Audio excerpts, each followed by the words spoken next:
नमस्कार. चला तर मग आज आपण मस्त अशी पालक राईस बनवणार आहोत. कारण आता मार्केटमध्ये खूप सारी पालक येत आहे आणि पालक कसं शरीरासाठी खूप पौष्टिक आहे, म्हणून मी आज मुलांच्या टिफिनसाठी स्पेशल असा पालक राईस बनवलेला आहे.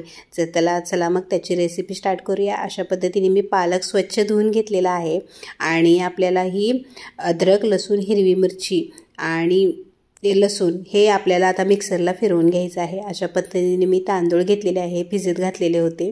आणि अशा पद्धतीने आपल्याला एक कांदा आणि टोमॅटो घ्यायचा आहे आणि कांदा अशा पद्धतीने उभ्या आकारात आपल्याला कट करून घ्यायचा आहे आणि टोमॅटोसुद्धा सेम कट करून घ्यायचा आहे. आता कसं मार्केटमध्ये खूप पालक येत आहे आणि फ्रेश येत आहे, म्हणून मी तुमच्यासाठी ही पालकची रेसिपी घेऊन आलेली आहे. तर हा राईस खूप टेस्टला छान होतो, भारीच होतो आणि मुलांना कसं मुलं भाजी वगैरे खात नाही, म्हणून त्यांच्यासाठी ही रेसिपी आहे. तर इकडे मी बघा पालक आपली शिजायला घातलेली होती, ती शिजलेली आहे. याला थंड करून घ्यायचं आहे आणि कुकर घ्यायचा आहे. या कुकरमध्ये मी थोडंसं तेल टाकलेलं आहे आणि आपल्याला थोडेसे खडे मसाले टाकायचे आहेत. तेजपत्ता, फूल आणि वेलची, काळे मिरे, लवंग, दालचिनी अशा पद्धतीने मी थोडं टाकलेलं आहे. आणि जो उभा चिरलेला कांदा आहे तो यामध्ये टाकायचा आहे आणि याला थोडंसं परतून घ्यायचं आहे. अगदी सोपी आणि सरळ रेसिपी आहे आणि टेस्टला खूप भन्नाट आहे.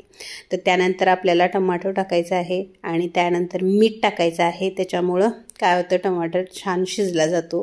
तर अशा पद्धतीने तुम्ही बघू शकता हे आपले कांदा आणि टोमॅटो छान शिजलेले आहेत. यामध्ये आपल्याला जे आपण अद्रक लसूणची पेस्ट केलेली होती ते 1-3 चमचे टाकायचं आहे. त्याच्यामुळं काय होतं, आपल्या राईसला छान असा टेस्ट येतो, म्हणून मी अद्रक लसूण आणि हिरव्या मिरचीची पेस्ट टाकलेली आहे. तर यानंतर यामध्ये आपल्याला टाकायचे मसाले. तर मी 1 चमचे जिरे पावडर, 1 चमचा धने पावडर, त्याचबरोबर 1 चमचा मी बिर्याणी मसाला टाकलेला आहे. तुम्ही कोणताही बिर्याणी मसाला यामध्ये टाकू शकता. तर अशा पद्धतीने हे मसाले टाकलेले आहेत. आता हे थोडेसे तेलामध्ये परतून घ्यायचे आहेत आपल्याला. आणि जी पालक आपण थंड करून मिक्सरला थोडीशी फिरवून घेतलेली होती, पेस्ट करून घेतलेली होती, ती यामध्ये आपल्याला टाकायची आहे. तर अशा पद्धतीने मी ही पालकसुद्धा यामध्ये टाकलेली आहे. थोडंसं परतून घ्यायचं आहे. आता यामध्ये मी काय करणार आहे, आपलं थोडा पालक राईस छान दिसावा म्हणून मी थोडेसे काजू टाकलेले आहेत. तुमच्याकडे असतील तर टाका, नाही टाकले तरी चालतील. तर मी अशा पद्धतीने काजू टाकलेले आहेत. थोडंसं परतून घ्यायचं आहे आणि जो राईस आपण भिजवून घेतलेला होता तो यामध्ये टाकायचा आहे आणि आपल्याला छान असं परतून घ्यायचं आहे. इकडे मी पाणीसुद्धा गरम करायला ठेवलेलं आहे, कारण आपल्याला पालक राईसमध्ये गरम पाणी टाकायचं आहे.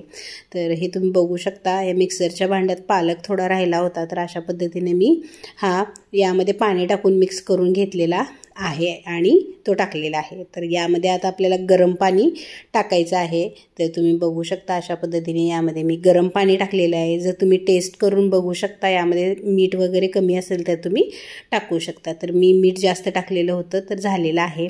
5 मिनिटानंतर आपला हा राईस छान असा झालेला आहे. एकदा मी थोडंसं हलवून घेतलेला होता.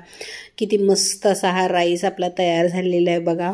खूप छान होतो, मस्तच होतो टेस्टला. तर अशा पद्धतीने मी प्लेटमध्ये हा राईस काढून घेणार आहे. तर तुम्ही बघू शकता मध्ये असे हे काजू दिसत आहेत. म्हणजे कसं काजू मी टाकलेलं आहे मुद्दाम, मुलांना थोडंसं वेगळं काहीतरी वाटावं म्हणून मी यामध्ये काजू असे टाकलेले आहेत.